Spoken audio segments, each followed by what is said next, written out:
අලුත් මාවත ප්‍රදේශයේ අතුදැස්සක බස් රථයක් ගිනි ගත්තා. පොලිසිය ප්‍රමුඛ ගින්න ඇතිවන අවස්ථාවේ බස් රථයේ කිසිවෙකු නොසිටි බවයි. ගිනි නැත්තේ පුද්ගලික බස් රථයක්. ගින්න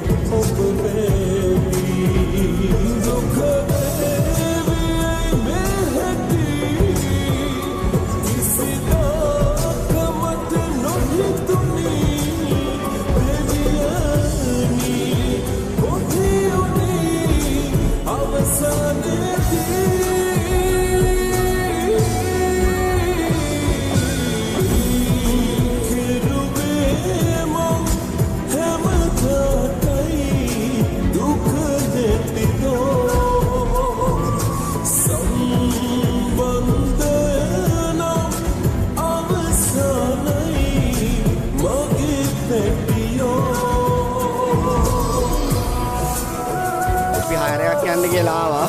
ආවිල්ලා ඉවරලා තේ බොණ්ඩ නැවතුවා මෙතන නවත්තලා රුපියල් 50ක් විතර ඇති කඩේට එතනට ගිහලා තේ එකක් බීලා අයියා නිකන් කිව්වා දැකේට ගිහලා බලන්න කියලා. බලනකොට වාහනේ ඉස්සරහා ගිනි ගන්නවා. ඊට පස්සේ කොහොම හරි ඉස්සරහා වරායේ පොලිසිය දෙන්නෙක් දැකලා ඊළ තමයි ෆයර් බ්‍රිගේඩ් එකට ඔක්කොම කතා කරලා ඉවරලා මේව කරලා ඊට පස්සේ ඔය ගානට හරි බේරගත්තේ කොහොමද?